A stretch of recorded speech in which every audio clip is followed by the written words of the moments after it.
It's the only time that has happened in music history. And the best new artist is Milli Vanilli. If you had my love and I gave you all my... And our voice has topped the charts for decades, selling over 80 million records. They don't tell her to stop anymore. Okay, let's go.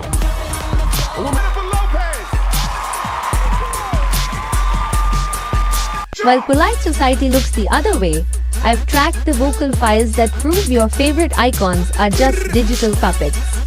I'm telling you the truth that the labels, the lawyers, and the elite would kill to keep quiet. Let's go. The 21st of July 1989. Bristol, Connecticut. 15,000 screaming fans are watching the biggest duo on the planet, Milli Vanilli. But as the backing track jams, the world watches the most expensive lie in music history crumble in real time. Let's go.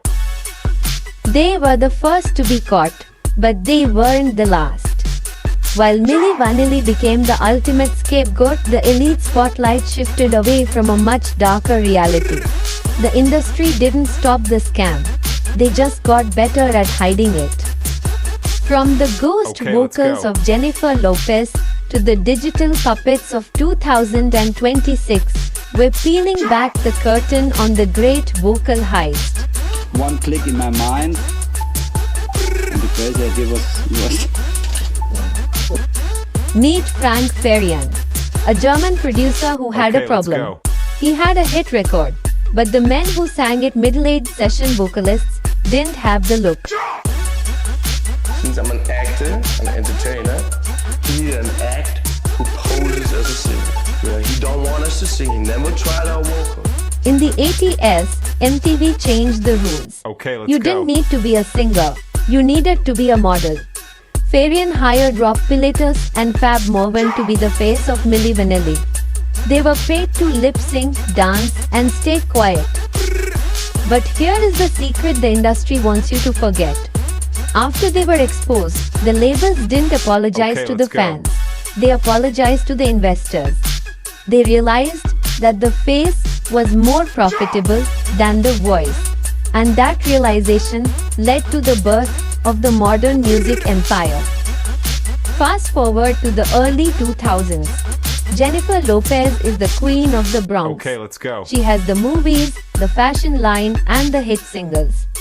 But if you listen closely to the tracks that built her empire, you'll hear voices that don't belong to her.